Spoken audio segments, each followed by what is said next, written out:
DB Cooper. DB Cooper. DB DB Cooper. DB Cooper.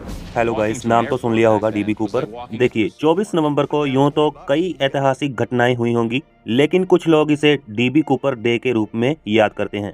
एक शख्स जो अचानक से कहीं से आता है और प्लेन में बम दिखाकर उसे हाईजैक करता है और फिर रात के अंधेरे में पैराशूट के साथ कहीं गायब हो जाता है, और इस शख्स का नाम है डीबी कूपर।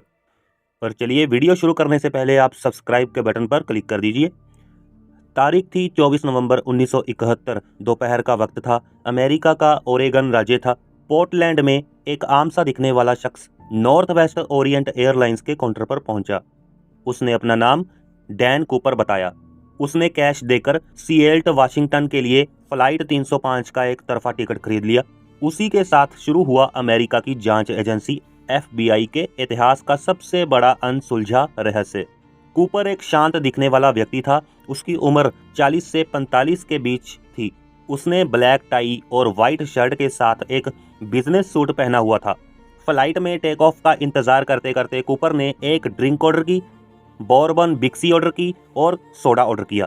दोपहर 3 बजे के बाद कूपर ने एयर होस्टेस को एक पर्ची पकड़ाई। उसमें लिखा था उसके ब्रीफ केस में बम है और वो चाहता था कि एयर होस्टेस उसके साथ बैठे। घबराई हुई महिला ने वही किया जो उसको कहा गया। कूपर ने अपनी ब्रीफकेस खोलकर उसे दिखाया।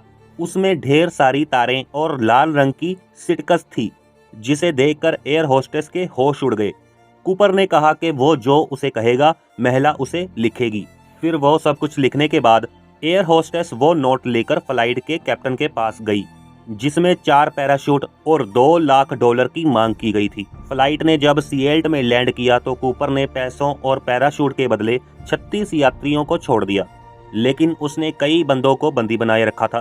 प्लेन ने दोबारा टेक ऑफ किया और कूपर ने कैप्टन को कहा कि मेक्सिको सिटी चलो, लेकिन बीच में कुछ बेहद रहस्यमयी घटना हुई, जो अगर ना होती तो 24 नवंबर को डीबी कूपर डे नहीं मनाया जाता। सिएल्ट और रेनो के बीच में रात के करीब 8 बजे कूपर पैराशूट और पैसों के साथ विमान के पिछले हिस्से से नीचे कूद गया। पायलटों ने प्लेन को अच्छे से लैंड करवाया, लेकिन कूपर रात के अंधेरे में कहाँ गायब हो गया, ये आज तक एक रहस्य बना हुआ है। FBI को जैसे ही इस घटना के बारे में पता चला तो उसने तत्काल एक जांच शुरू कर दी। नॉर्थ वेस्ट हाईजैकिंग के चलते इसे नॉरजैक नाम दिया गया, जो कई साल तक चलती रही। सैकड़े लोगों से पूछताछ की गई। देश भर में सुरंगों का पीछा किया गया और सबूत के लिए प्लेन की छानबीन की गई। जांच के 5 साल बाद शकियों की सूची में 800 से ज्यादा नाम शामिल हो गए थे। एक थ्योरी के अनुसार कूपर प्लेन से नीचे कूदने में नहीं बचा। उसने जिस पैराशूट का इस्तेमाल किया वो खुला ही नहीं और वो रात के अंधेरे में जंगली इलाके में कूद गया। इस थ्योरी को 1980 में और ज्यादा समर्थन मिला, जब एक लड़के को नोटों से भरा एक सूटकेस मिला, जिनके नंबर कूपर को दिए गए नोटों के सीरियल नंबर से मेल खाते थे। लेकिन FBI अधिकारियों के लिए एक शख्स का अचानक आना, प्लेन को हाईजैक करना और फिर अजीबोगरीब तरीके से गायब हो जाना आज भी एक रहस्य बना हुआ है। दोस्तों, आप क्या सोचते हैं इसके बारे में कमेंट बॉक्स में लिखकर बताइए। Thank you very much. God bless you all.